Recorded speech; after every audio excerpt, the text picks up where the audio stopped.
First, I'd like to welcome everybody for joining us today for our webinar with Ms. Denice Hynd and talking about diet and nutrition with Parkinson's disease and the considerations we need to think about. I would like to give a brief history of the Parkinson Support Center for those who don't know us, and this is your first webinar. We have been around for about 2 years as simply a website with information for anybody interested in Parkinson's disease, particularly those who live in Northern Nevada. For a year and a half, we've had our 501c3, and we have been growing leaps and bounds. We have a very dedicated board of volunteers who do everything, and it's a 100% giving board. Our mission is to improve the quality of life for those living with Parkinson's disease, their families, and care partners in Northern Nevada. And our goal is to connect people to the information, support, services, programs, and activities they need to enhance wellness and live an active and engaged life. Just some housekeeping. If you get disconnected during this webinar for whatever reason, the weather looks okay so far, go back to your email, click on the link, and sign in again. This webinar is being recorded and will be on our website in the near future. Ms. Hynd will speak for approximately 30 to 40 minutes, and then we'll take questions. If you have a question at any time, feel free to click on the Q&A button at the bottom and write your question there. We'll try to get to everyone's question during the Q&A period if possible. And of course, I have to give a disclaimer. All information here is for information purposes only. This is not a prescription. We recommend you consult with your physician, neurologist, personal dietitian, your personal health practitioner for any further advice or dietary prescription. With that, I would like to introduce our wonderful speaker today, Ms. Denice Hynd.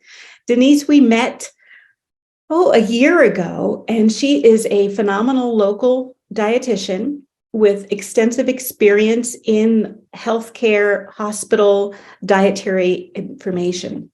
She began her nutrition career at the University of California, San Diego, UCSD, in the Moore Cancer Center, where she focused her work on nutrition-based epidemiological studies on reducing the recurrence of breast, prostate, and colorectal cancers. Her career has also included providing evidence-based nutrition interventions in the treatment of residential and outpatient eating disorders, cardiac rehab, preventing type 2 diabetes, and weight management. As a consultant, Denice lends her time developing virtual health nutrition-based platforms, as well as auditing inmate menus for correctional facilities and assisted living facilities. Denice earned her Bachelor of Science degree in food and nutrition from San Diego State, and a graduate certificate in dietetics from Iowa State, and a master's of public health from South Dakota State, all over the country, and a graduate certificate in Transdisciplinary Obesity Prevention from South Dakota State University. Additionally, Denice is a certified Spanish language medical interpreter. As a volunteer, Denice and her family contribute their time to keep Truckee Meadows beautiful, and she writes articles, our monthly articles on nutrition in our Dietary Bites section, and the recipes there she does with her sister, who is a professional chef. In addition to all that, she enjoys reading, gardening, paddleboarding with her 2 sons, and house projects with her husband. Please welcome Ms. Denice Hynd for her webinar today. Thank you so much, Dr. Mindy. Thank you, everybody, for joining us today for this, what I like to consider a lunch and learn. We get your lunch and we learn here together in this wonderful, inclusive community that Dr. Mindy has fostered for us. Again, my name is Denice Hynd, and I am a registered dietitian, and we will go ahead and get started. And if at any time you can't see my slides, please let me know. Okay, wonderful. So My presentation today is going to focus on the benefits of following the Mediterranean diet. This is similar to the Blue Zones diet, or what some might consider the Centennial diet or the Centennial lifestyle. And the reason why I chose to focus on the Mediterranean diet is there's a lot of research that has been established, that it's not new. It is established research on just not only following the Mediterranean diet, but also the compliance with sticking to a Mediterranean diet. As we go through our presentation, what I would like for our community to remember is that following any diet is one thing versus sticking to the diet, making it a part of your lifestyle is another thing to consider as we are trying to find that optimal nutrition for ourselves. So why should I follow a Mediterranean diet? Well, as I just mentioned, a Mediterranean diet is widely researched in many medical journals. It is considered an anti-inflammatory diet, and this really comes through due to the high pigmentation of the foods, the low saturated fat, natural in the Mediterranean diet. And so we'll talk about that as the slides continue. We know that inflammation is thought to underlie most chronic health conditions, including metabolic syndrome, type 2 diabetes, cancer, cardiovascular disease, arthritis, autoimmune diseases, different atopic conditions, and inflammatory bowel disease.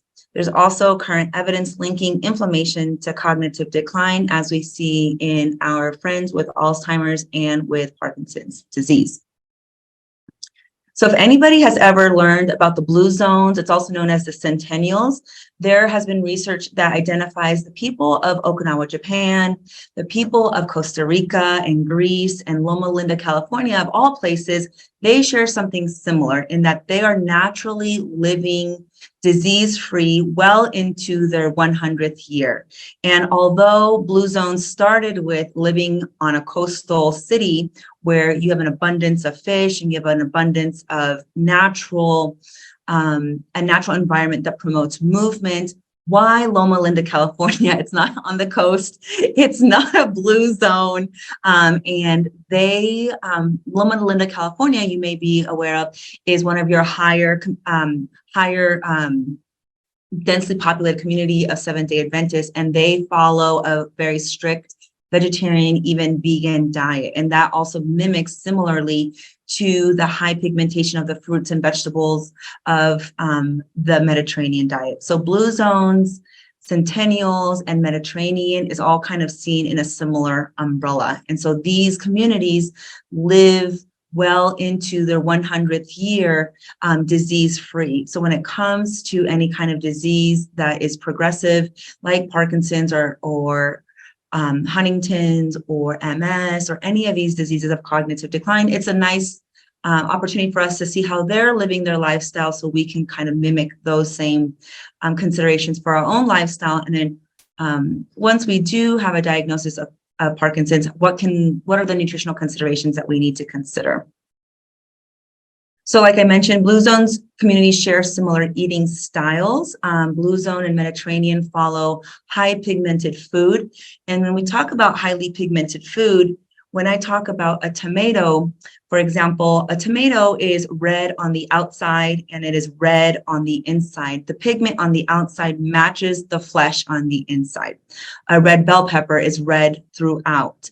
A blueberry is blue throughout its entire skin and flesh. In comparison to a red apple is red on the outside, but white on the inside. That's not to say that a red apple is not good for us. It's just low in the antioxidant profile. And so what we want to focus in on is eating foods that are high antioxidant value. Now, we might not all have an antioxidant calculator where we type it in like, well, what's the antioxidant value of this food? That's why we can just visually see the pigments in food and know that that's a good choice for us and for our families. So things like watermelon is red throughout. And yes, we don't eat watermelon skin, but things like papaya and mango, these deep carotenoids, these deep pigments penetrate the flesh throughout the entire food itself. We want to focus on those things in our diet. In the Mediterranean diet, it is consistently ranked as one of the healthiest diets by world's leading expert. by the world's leading experts, and it is more of a lifestyle than it is a diet, and we'll look at what that looks like. But essentially, it's a flexible eating plan. It is not restrictive. And here in the US, we really are naturally, we build these like this or that teams. We either like the color white or we like the color black. We either vote red or we vote blue. We either are right or we're wrong. And these can put us into very strict dieting rituals when we follow modern day trends in dieting. We eat only fat and we don't eat fiber. We eat only, raw fruits and vegetables, and we don't eat heated foods. And so the Mediterranean diet says no. The Mediterranean diet says we are flexitarians and we allow things in the bright colored fruits and vegetables and lean proteins in abundance. And we have moderation with all those other fun foods, but we're not necessarily strict in any one way or form. It focuses on whole fresh produce versus produce-like food. So it focuses on whole oranges versus drinking orange juice. It focuses on eating whole apples, in this example, versus eating applesauce. So we're focused on the whole food itself. Again, deeply pigmented foods where the pigment matches throughout the entire food. That is an automatic identifier of a high antioxidant food. And we'll talk about the antioxidants and what their roles are in cognitive function. We're talking about lean proteins. So these are things that I always say, lean proteins have the least amount of legs. So beef and pork have 4 legs, high amounts of saturated fat, high amounts of cholesterol, high caloric contributions, very low lean sources on those. Yes, you can get a lean cut of beef, you could get a lean cut of pork tenderloin, but we're not necessarily talking about those. Now we follow into two-legged animals, chicken and turkey. They are less saturated fat, less containing of cholesterol, less calorically dense than your 4-legged animals. But the big winner is fish and seafood. They have no legs, and even better, beans and lentils also don't have legs. So they are very beneficial to us. Now, we could get cheeky because one time a patient of mine in cardiac rehab said, well, Denice, what about an octopus? And I said, okay, well, that's a different story because octopus obviously has 8 legs. So we want to focus on 2-legged animals or less as far as optimal health and optimal nutrition for everybody. They focus on heart-healthy seafood, whole grains. Whole grains are not the same as multi-grains, and we'll talk about that when we get into the carbohydrate side. And in these studies where we find people living the longest without declining cognitive function, they do have a moderate intake of red wine during meals. And it was very specific that the red wine was not a recreational drinking necessarily. The red wine wasn't necessarily a binging, and it wasn't an alternative of beer or cocktails. It was specifically red wine during meals. And there's a lot to say about mindfulness, about drinking with your meals in a community that is supportive. Of course, that is a personal choice. You know your body best when it comes to alcohol. So research focuses on adherence of following the Mediterranean diet in relation to the health status of the population. So when we look at different studies, we're looking at the population as a whole, and we're focusing on the actual lifestyle in the diet, not necessarily specific ingredients. So although there is plenty of research out there that's specifically on, for example, beta carotene or on anthocyanins, these are specific pigments in food. The research on Mediterranean diet and the research on the blue zones is really about the lifestyle and the composition of the entire meal pattern and not just the nutrients themselves. And what they find is that there's a lower incidence of PD and Alzheimer's and cognitive decline in the communities that do adopt this as their everyday lifestyle. So what are some 6 reasons to eat the Mediterranean way? We've touched on a little bit of them. So one of the reasons is to reduce risk of heart disease. So in our family setting, in our community setting, it is we're not just eating alone necessarily. We're not just preparing meals for ourselves. We are preparing meals or eating with maybe a unit of people, or we're sharing with a unit of people. So although you might not have heart disease as your own risk or your own concern, your partner may, or your neighbor may. And so the Mediterranean diet is inclusive for everybody. Everybody benefits, including children from the Mediterranean diet. So how does it reduce risk of heart disease? Well, the Mediterranean diet really limits our four-legged animals. And remember that our four-legged animals have a higher risk of contributing to heart disease because of its amount of saturated fat and its amount of cholesterol.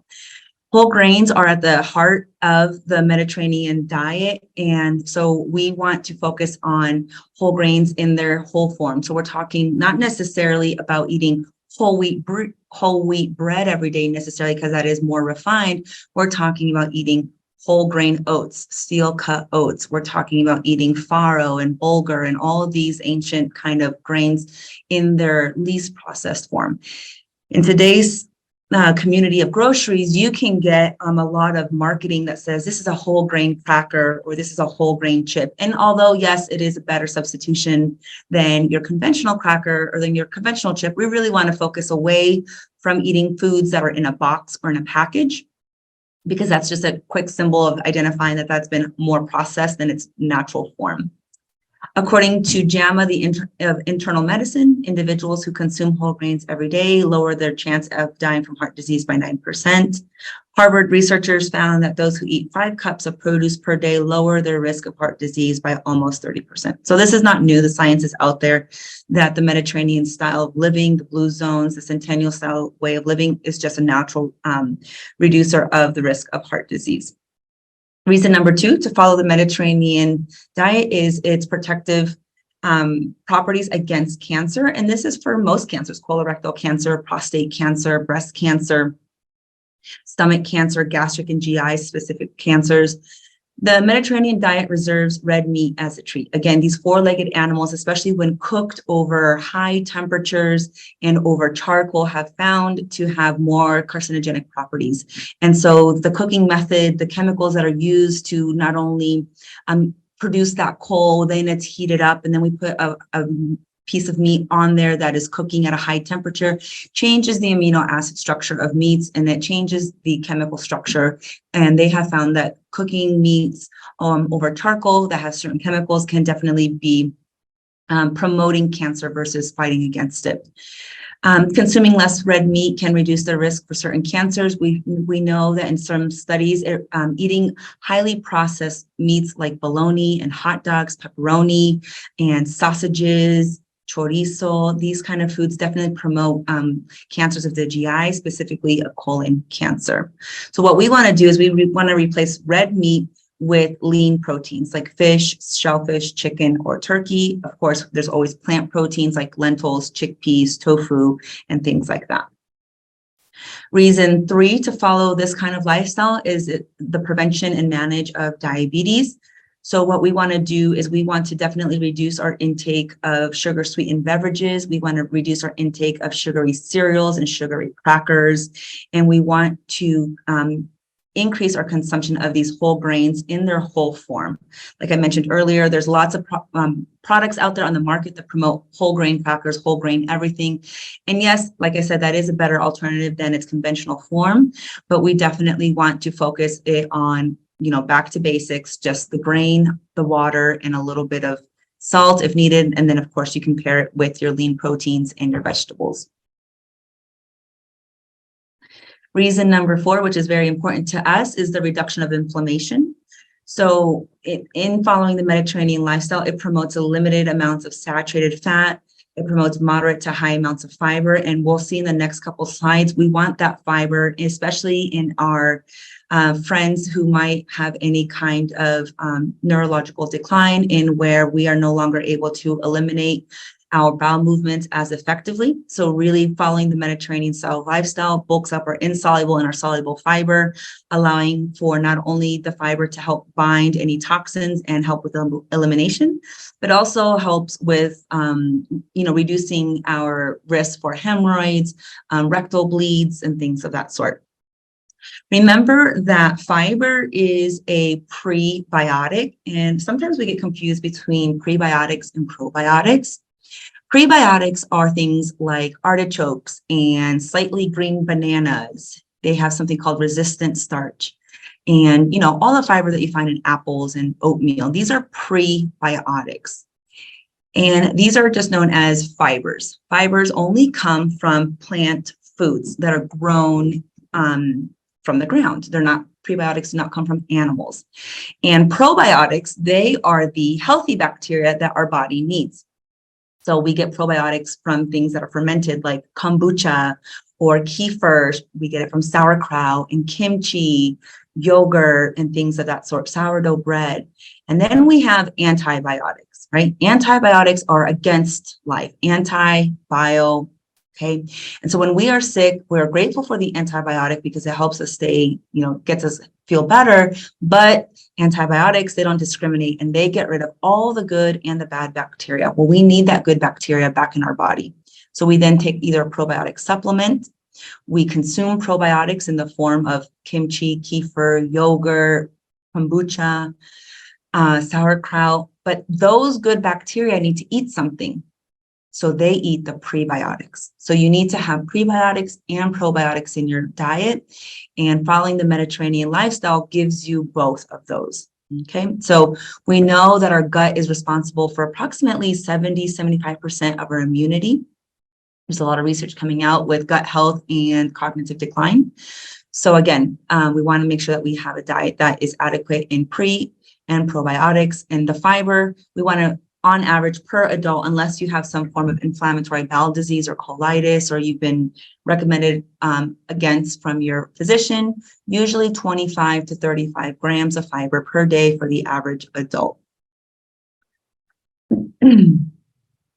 Reason number 5 to follow this is to help save the planet. We know that our consumption of beef in this country definitely contributes to a lot of the gases in our atmosphere, the amount of water it takes to grow the alfalfa and the clover for the cows, and the amount of water it takes to keep livestock alive is depleting our natural resources. Okay. And we encourage the Mediterranean and the Centennial and the Blue Zones kind of lifestyle. They kind of encourage the community that practices this kind of lifestyle to eat locally, which reduces the environmental footprint. Now, as a dietitian, people often ask me, well, what's better? Should I eat organic or should I eat from my farmer's market? And I always say, always, always, always eat from your neighbor first. Because meaning just eating organic does not mean anything aside from that facility had enough money to pay somebody to come out to say they're USDA certified organic. A lot of our growers next door do not have the money to pay to be USDA organic certified, and you might be missing out an opportunity to eat really freshly grown tomatoes and berries and fish and whatever they're growing, and the water-soluble vitamins, vitamin B and vitamin C, is retained because they're not being transported. I don't know if you're aware, but the majority of our organic produce in the U.S. is imported from Mexico and from China. So by the time it hits the port of Long Beach, California from China, your tomatoes then get trucked over all the way to, let's say, Connecticut or New York or Florida or wherever they're going. They've traveled 10,000 miles. Well, when we're talking about pigments, that tomato started off green and it was gassed with ethylene gas, and it's either in its container on the barge, its container on the train, its container on the truck. Then it was gassed in your grocery store to turn that green tomato into a red tomato. And so we lose a lot of that water solubility, the water soluble vitamins, vitamin B and vitamin C, which is also an antioxidant. We lose taste and flavor. We lose the water integrity. So we get a less quality product. So always support your local farmer if you can. And local means different things for different people. For example, California is a big state, New York, Alaska, Texas, these are big states. Some people would define local as within 100 miles. In California, you can't get from one city to another city without going over 100 miles sometimes. So sometimes it's just dependent on like what you're comfortable calling local. So usually if I'm in California, eating within California's boundaries is local, but also eating from Nevada, Arizona, some would say that that's still local depending on your definition. But it saves the planet, and you also maintain that nutrition integrity when you're eating local, and that's part of the lifestyle of following the Mediterranean way. And the reason number 6, which is why we're here, the research has found that following an anti-inflammatory diet reduces incidence of PD and of Alzheimer's. So in a meta-analysis that included 12 studies between 1966 and 2008, with a total over 1.5 million subjects, showed adherence. So this is the key word, adherence to the Mediterranean diet was significantly associated with a reduced risk of mortality and reduced incidence of Parkinson's and Alzheimer's disease. And it shows that the Medi diet has been found to be neuroprotective. And that's the biggest thing, is adherence, because there's a lot of fad diets out there. Specifically, it could be the keto diet, where it's very high fat, moderate protein, low in carbohydrates. It is not a sustainable diet for most people. Now, keep in mind that the keto diet was originated in a clinical setting for children with epileptic seizures, and they found that it was beneficial to them. Now, whether or not there's been research, of course, there's been research for having keto diet being protective with different conditions of cognitive decline, but that doesn't necessarily mean that it is easy to adhere to, but also with specific diets that are extreme, like keto diet, we miss out on the other properties that are protective, like fiber, like pigmented fruits and vegetables, which are also protective against other conditions like breast cancer and prostate cancer and colorectal cancer and things of that sort. So how do we start the Mediterranean diet? You're saying, all right, Denice, I'm here. I'm all yours. I'm going to go to the grocery store. What can I buy? Okay. Well, you can start with grains, and you can start with fruits and vegetables. Again, the highly pigmented salmon, of course, any kind of animal protein that doesn't necessarily have 4 legs or 2 legs is going to be very beneficial. When it comes to plant protein, you get a double benefit. Not only do you get the plant protein, you also get fiber in all plant proteins. You don't get fiber in fish. You don't get fiber in chicken. You don't get fiber in beef. You only get fiber from foods that come from the earth. Another benefit of eating beans and lentils and pulses is that you don't have any saturated fat or cholesterol to worry about. So they are cardioprotective. So all these things are protective not only for our brain function, but they're also protective for our other organs that we also have to think about as we age. So again, optimal choices to start your Mediterranean kitchen would be fresh produce as much as possible. Again, focusing on those highly pigmented foods. And so we talk about antioxidants, and sometimes we don't know what that means. An antioxidant, I always like to give this example. If I leave a bicycle outside in the elements, it's going to rust. Okay, water, time, oxygen. My bicycle frame made of aluminum is going to rust. And so a responsible person would bring that bicycle inside and provide it shelter away from the elements. And so that shelter is what we would call kind of like an anti-oxidizing shelter, where our body naturally oxidizes with age, with disease, with lifestyle, whether it's alcohol abuse, drug abuse, if we live in an environment that has high pollution, stress, and just our natural progression of age and disease. This oxidizes our internal body and our external body. And so, well, how do we protect that oxidation? Well, what happens is we need to eat something that's antioxidant. So when we have oxidation, we have these kind of electrons that are just going everywhere. If you think about like an arcade, the pinball machine, when you pull on that coil and that pinball goes everywhere, everywhere that pinball touches is oxidizing. Everywhere. So you can imagine this pinball inside of our body. It touches our liver, it touches our kidneys, it touches our brain, it's touching our stomach. It's slowly rusting. Well, somebody needs to grab onto that pinball. Somebody needs to grab onto that electron. An antioxidant, like those found in tomatoes and blueberries, they come and they tame it. Okay, they lasso it and they bring it back and they say, stop free radicalizing everything, stop rusting everything.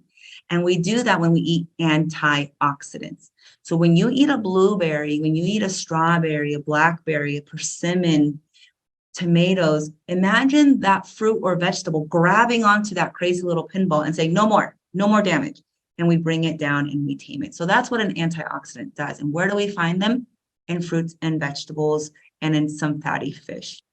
So you can go over this list here, and I'm sure Dr. Mindy will post it, but healthy fats, again, olive oil and avocado oil, probiotics and herbs and seasoning, fatty fish, nuts and seeds, whatever you like from this, just make sure that you have your natural diet that you enjoy, because again, it's all about adherence to the diet. It's not about going into these extremes. It's about following this for a lifetime. Again, consuming an abundance of fruits and vegetables. We just talked about free radicals, focusing on red, purple, green, and blue. They each have their own specific pigments. These are the most anti-inflammatory. So cruciferous vegetables are the ones that are going to stink when you cook them. That stinky sulfuric smell is actually protective against the plant itself. The plant emits these sulfur-containing compounds to make it tasting gross for insects and bugs. So they don't eat them. So it's its own body armor, that sulfur kind of taste. So when you cook broccoli and Brussels sprouts and asparagus and these things, onions and garlic, that sulfur is very beneficial. So the stinkier it smells, the better it is for you. Black tea, again, this goes for some anti-inflammatory properties, turmeric and berries, cinnamon and nutmeg, pomegranates, all of these things that you can get. And I always recommend people go to your bulk food store and get yourself some reusable jelly jars and just put them in there, and you can make your own blends. And you can even, what I like to do is I like to put cinnamon sticks in my daily water, and I just drink cinnamon water all day. I'm not a fan of drinking plain water, and some people do fruit, some people do cucumber. I like to do cinnamon bark in my water. It's very tasty, and it just tastes like a cinnamon tea, and it's really good hot or cold. Whole grains, again, include the bran, the germ, and the endosperm. And what we want to do is make sure that it's not just multi-grain. Multi-grain just means a whole bunch of grains mixed together. It's not necessarily whole. Whole is going to have not only the protein, but the fiber intact. And that fiber is what's going to be protective against constipation. We want to focus on eating a low glycemic index diet, and that just means really avoiding high sugary refined foods found in like little cupcakes, little cakes, candy, anything that comes in a package. We want to just take a moment to look at the new ingredients in the nutrition facts panel. The best idea for longevity is to eat the perimeters of the grocery store and eat foods that don't come in a package, right? An apple doesn't have a package. Eggs don't really have a package besides the carton. You know, beans don't really have a package. So ingredients of one: banana, apple, kale, shrimp. These are ingredients of one. It's not shrimp MSG condensed soup necessarily. Nuts and seeds, again, they contain phenolic compounds. They're also anti-inflammatory. Brazil nuts, they have magnesium and selenium. And of course, we can make our own nut and seed butter. Just get a food processor. You can get a high-powered blender and make your own. Peanut butter in the US is our number one contributor of trans fats and hydrogenated oils and palm oil and high fructose corn syrup. So we really should just be eating nuts, nut butter and seed butter that is product of two things, either the nut or the seed itself, and salt if you'd like it salted. But we don't need high fructose corn syrup, and we don't need hydrogenated oil. So look at your nutrition facts panel and your ingredients list to make sure that it doesn't have any of those, because those are promoting inflammation. We want to adjust the quality and quantity of our dietary fats. So we don't want to necessarily use shortening, Crisco, margarine. We want to go to liquid oils like olive oil, avocado oil, walnut oil. Now I saw chia seed oil on the market. Grocery Outlet has a great option for these kind of NASH type of options, and they're very affordable. Of course, if we can get the fat and the fiber in one, so avocado is fat and fiber, a nut is fat and fiber, this is a great option as well. Again, reducing our intake of processed oils that contain trans fats, and you'll look to see if it says partially hydrogenated or fully hydrogenated fats. Adequate sources of probiotics. Again, you want to eat the prebiotic, which is fiber, and the probiotic, which is the good bacteria, because that has been linked to having less cognitive decline. So miso, sauerkraut, yogurt, kefir, kimchi, kombucha. When you drink kombucha, make sure that there's not a lot of added sugars, because kombucha has been very trendy lately and some people are cutting corners. So the most original kombucha is just a fermented mushroom black tea. It may or may not have some natural sweetener to it, but making sure that you're not drinking essentially Kool-Aid kombucha, as I like to call it. Again, this is a personal choice to drink alcohol in moderation. This is not something where you're binge drinking, let's say, 1 drink for women every day, 2 drinks for men every day. Let's say you don't drink Monday through Thursday, so you're going to have 6 cocktails on Saturday. No, we cannot do that. That is actually worse for your health. The people who live naturally the longest consume this as a part of their natural lifestyle with meals in a social setting. It is not drinking alone. It is not drinking for fun. It's in a social setting with meals. One thing that they found in the centennials is the 80% rule. And this is just talking about mindfulness. And this comes from an old Confucian mantra. They all practice some form of digestion and intuitive eating and mindful eating. And this really means not being distracted while you're eating and only eating until you're 80% full, allowing 20% of your capacity in your stomach to allow for digestion. So it is very much common in Western developed countries, especially in the US, to eat until we are full. We don't need to do that. They found that those that live the longest eat only until they are no longer hungry versus eating until we are full. So here in the US, we love to eat and get our money's worth. And that is contrary. We don't want to do that. We want to say, you know what? A yogurt and an apple and maybe some tea and I'm good, versus the grand slam special. Okay. And something that they all have in common is they all downshift. They all take naps. When they did a research on how are these people all living long lives, they all shut down. So if you've ever traveled to Europe, they shut down for 3-4 hours during the day so everybody can have their siesta, fiesta. They all participate in some form of nap time or quiet time, meditation time, reading, or prayer. They all belong to some form of community where it's downshifting. These communities also that live the longest move naturally. They're not found in the gym pumping iron. They live in natural environments that promote walking, that promote physical activity. So they are not couch potatoes. They are potato farmers. They are not, driving their vehicle. They are actually walking. They don't have a Roomba. They actually vacuum or sweep their homes, right? So they are naturally moving their body, which also promotes that kind of digestion, that mindfulness, and that constant movement where your body is constantly moving for not only enjoyable time, but for also to get your activities of daily living completed. The people who live the longest and have good emotional support also have a tribe, as they call them. And it doesn't necessarily have to be family, and it doesn't have to be religion, but they belong to some form of community together, some kind of spiritual, some kind of community. They feel a sense of belonging, like they have somewhere, and that really helps with depression. And that really helps with feeling like you have somebody to call on when things aren't necessarily going the right way. I know in the research that I read, a lot of these families have one, you have this tribe for life. So you get assigned a tribe from very young age and you go until your death. And so if you go through financial hardship, somebody in that tribe helps you financially. If you're going through relationship hardship, somebody helps you through that.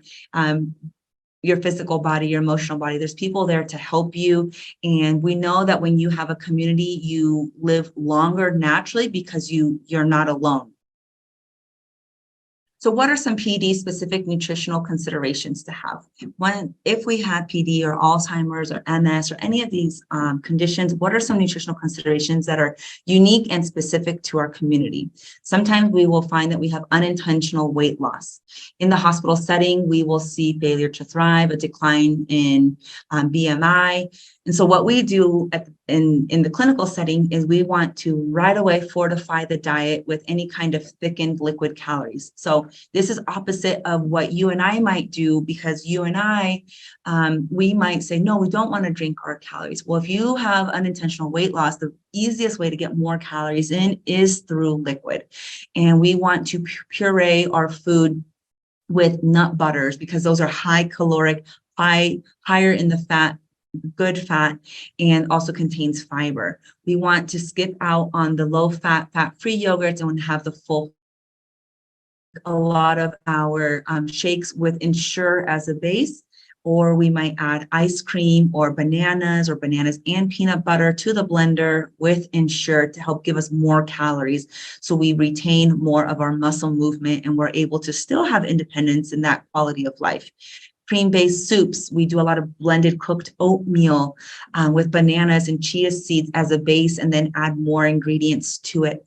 Again, once you see a speech therapist or occupational therapist, they might say, yes, you're okay to use a straw, or no, you're not okay to use a straw. So these are all considerations that are unique to the patient.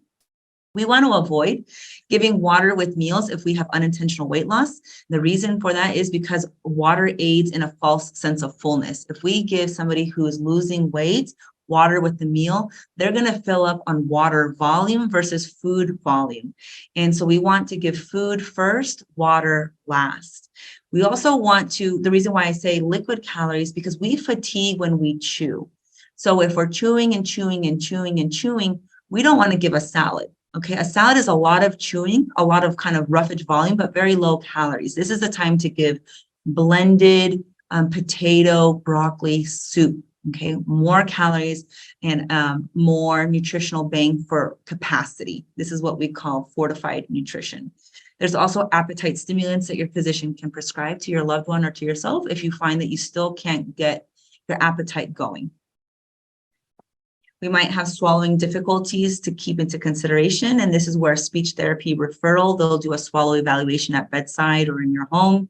They can do a dietitian referral to support caregivers with correct food assembly. So you may no longer be cooking for yourself, but maybe your partner, your family, your caregiver is. They need to know how to prepare the foods that are the appropriate thickness, the appropriate consistency, the appropriate temperature, all of those things. So there are commercial thickeners out there. It's literally called Thicken that you can buy. You can buy in little envelopes, so they're single serving. You can buy in a canister, kind of looks like powdered lemonade, and you just put it in. There's also flax meal. There's chia seeds. These promote kind of like a coagulation gelling. But again, your prescription on your consistency is unique to your diagnosis. So what is appropriate for me is not necessarily what is appropriate for Dr. Mindy. There's cornstarch thickeners. Again, there's nut butters and pudding to use as thickeners. We do a lot of ice cream in healthcare as a thickener. Baby cereal, because it's flaked, you could do potato or rice as a thickener for foods to get it to the right consistency.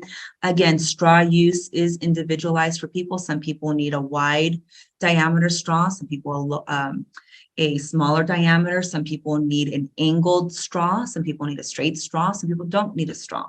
And we obviously have sippy cups or different lids, different kind of adaptations to our cooking, our cookware. We have adaptive utensils. So this might be a simple bowl. We no longer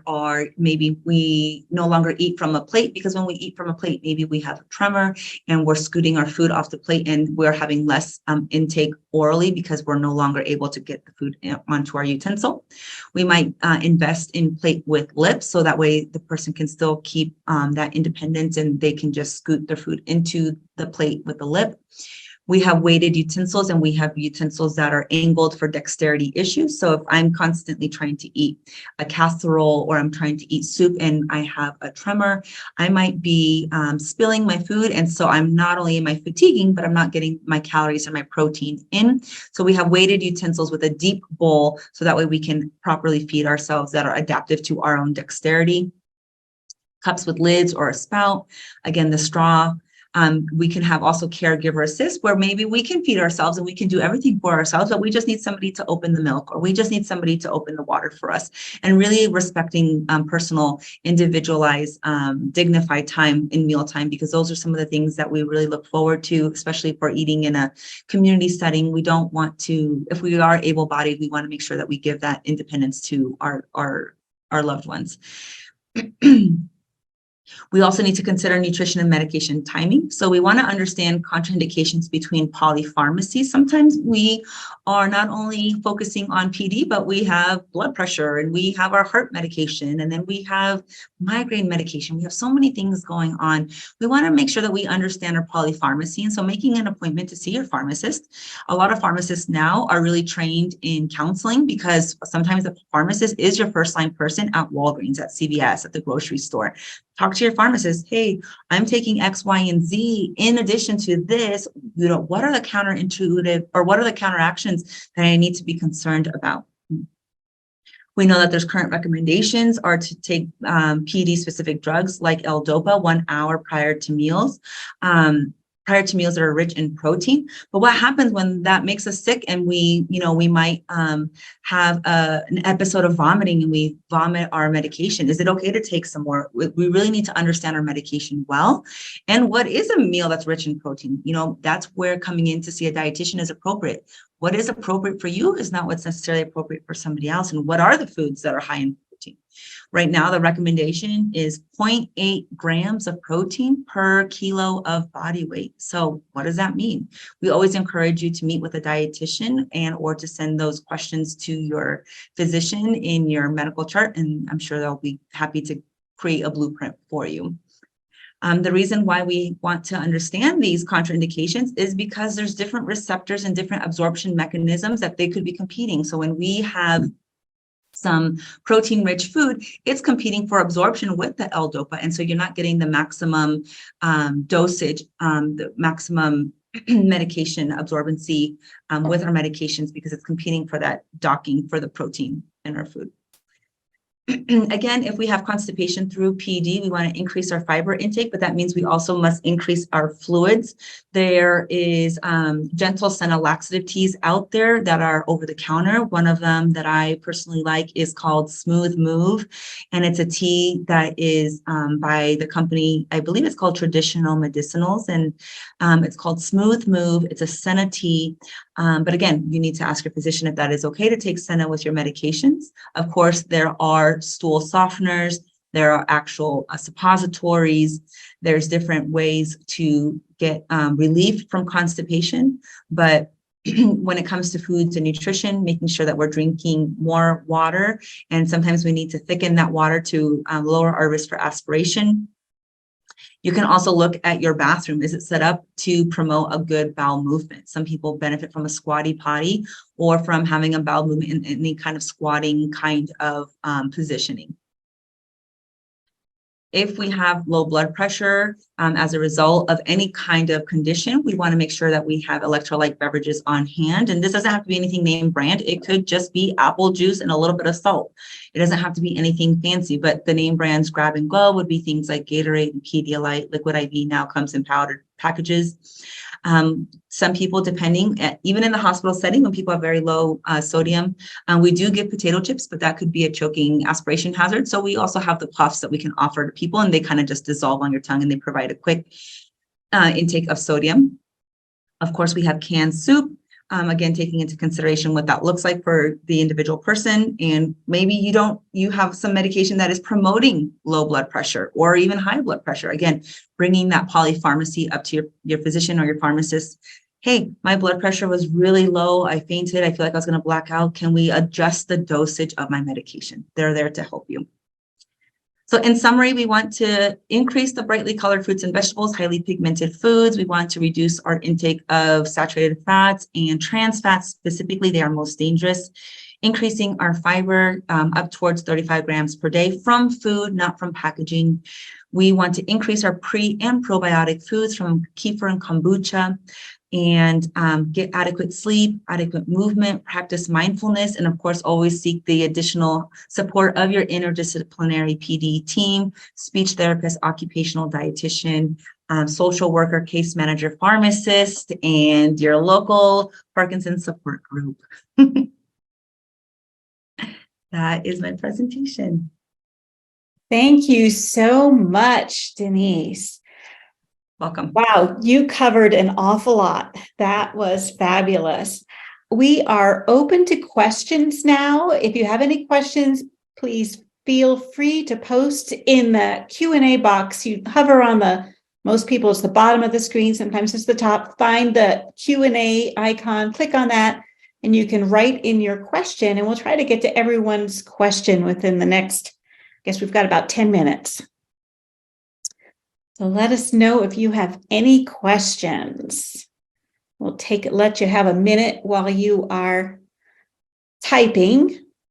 I just would encourage other people to check out our website when we're done with this webinar and look for our digestible bite section where you'll see, we've got at least probably a dozen recipes or more already from Denice and her sister, Brianna. Wonderful recipes that very nutritious, fit within this Medi diet, and easy to find ingredients and deeply pigmented ingredients. I'll leave it open for questions while we kind of do some closing remarks. So if you still have one, go ahead and jump in. Question. Wine mixed with medications, is that a no-no? You promote wine in moderation, but I find that I get a bit dizzy because of the wine. That's a really good question. I do not like mixing alcohol with any kind of medication. Just because you just don't know what the reaction might be. And it can also lead to mistakes or, things that we might not necessarily want. And so I would say take your medication, and then I would say maybe enjoy a glass of wine.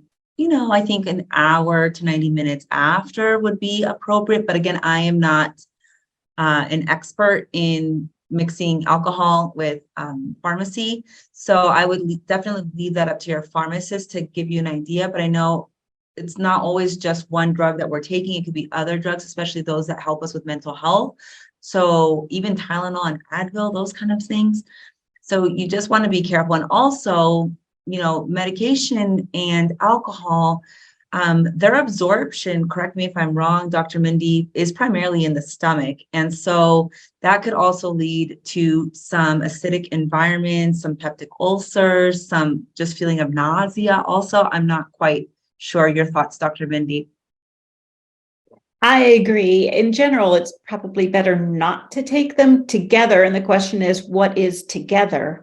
I like the idea if you're taking your medication an hour before your big meal, if you can. I know it's hard when you're timing pills every 3 to 4 hours. If you can take it an hour before your meal, especially the larger meal, which is most likely the one you would be having your glass of wine with, that also avoids the interaction with protein. So in general, that should help. Mm-hmm. Does that answer your question? Yes, thank you. It answered the question. And are there any 4-legged meats that are acceptable?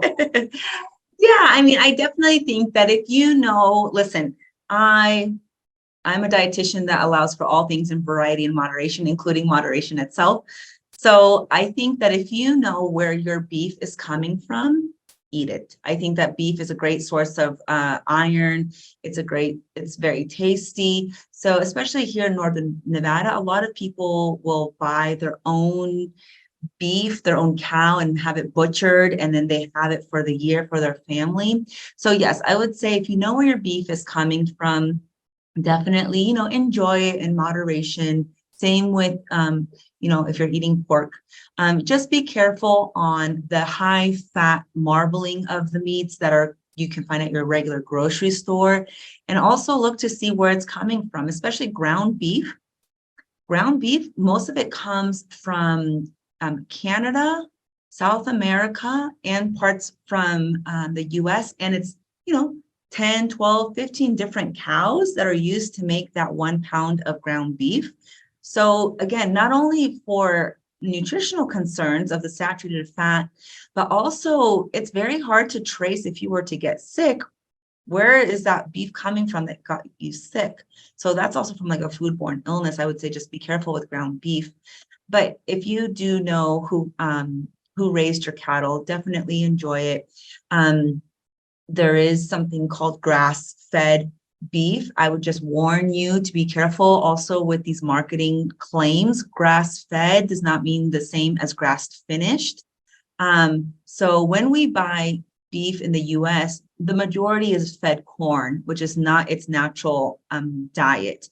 So when you feed it corn, the cow itself gets heavier faster, and then we have a higher risk for getting sick. So then they need to give antibiotics, and then there has to be a certain time frame from antibiotics to slaughter to table. So there's all these things that we have to consider.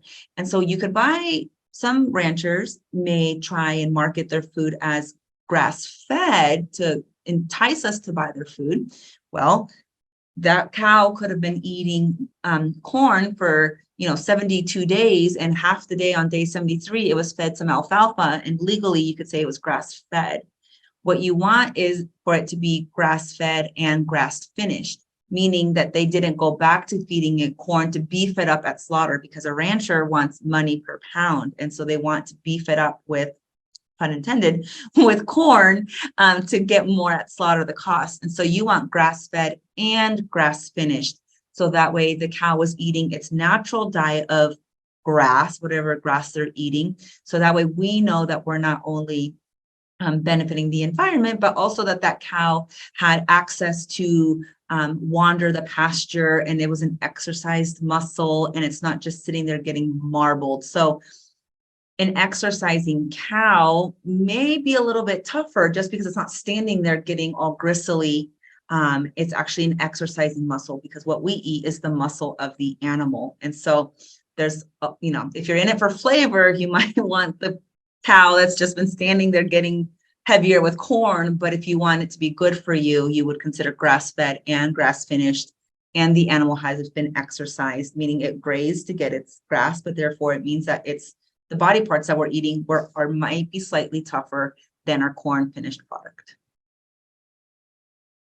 Excellent. And the next follow-up on that, which I agree, the good question, is wild game acceptable? Yes, I would say 1000%. I think there's a lot. I'm from the city, so I'm from San Diego. We don't have wild game, but out here there's a lot of hunting. And I think 1000%, who knows better where that wild game came from than the hunter itself. I do have a deep respect for people who are able to go out and hunt their own food and take care of it responsibly. Yes, I would say have that in moderation as well, but enjoy it with your highly pigmented vegetables and your whole grains. And I think that there's a lot of respect there, and I would never take that away from somebody. It's the current farming and processing of our animals in our food industry that's the alarming part, because that makes up the majority of our Western diet. But it's very few of us that actually go and hunt and gather and grow our own food and know where our food came from. There's a big difference in the quality and how much you're going to eat, because when you eat wild game, it's not an endless supply, right? I can go to the grocery store and get endless supplies of ground beef, but once my game is done, once that hunt is done, you have to go out and do it again. So it's this like idea here in the US that we have a plethora of all these things nonstop. I can go to 7-Eleven and get a rotisserie chicken now, so so it's so much more than just eating. And a combination of the two questions. What about buffalo and elk, which is sometimes farmed now? Yes. Generally not wild buffalo.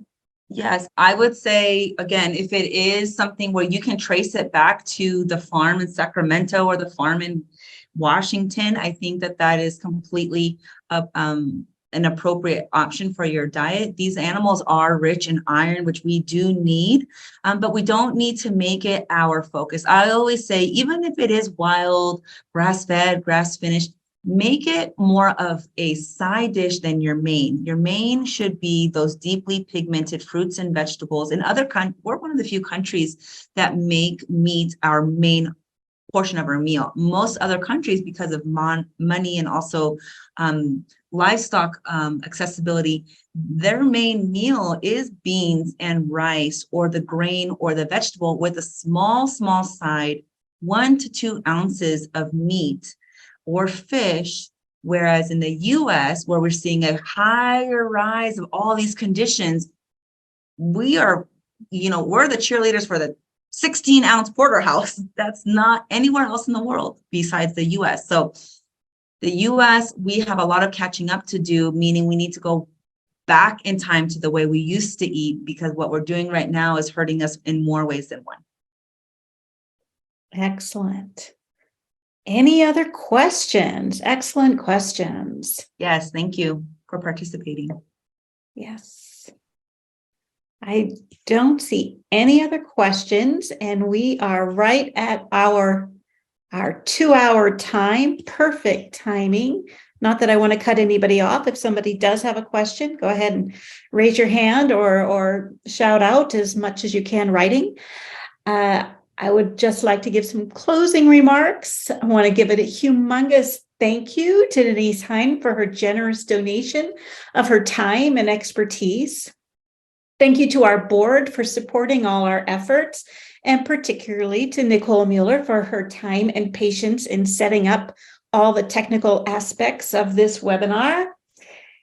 And thank you to everybody who attended and participated. I hope you have new insights into general nutrition health, as well as some nutritional considerations for people with Parkinson's. Please spread the word if you enjoyed this webinar. It will be available recorded on our website in the near future. While we're thinking about food, I just want to remind everybody that we are starting a Parkinson Support Center of Northern Nevada cookbook. If you have a recipe that fits into this Medi diet, or one that is simply an absolute family favorite with a great story behind it, please submit. You can see how to do that through our newsletter or online at our website. We would love to receive as many recipes as we can with stories associated, because that just makes it so much more interesting. We hope to have the book put together this summer and available for sale as a fundraiser this fall. Also like to remind you that we do have our mentor program, and we're always looking for new mentors and mentees. We have our Parkinson community groups. If you are looking for a group and would like to be connected, please let us know. And if you'd like to start a new one, please let us know. April is Parkinson Awareness Month, and we are having our big event, the Proclamation event, on April 19th. It's a Wednesday afternoon, 1:30 at Reno Little Theater. We are going to have former governor, current president of UNR, Brian Sandoval, give opening remarks.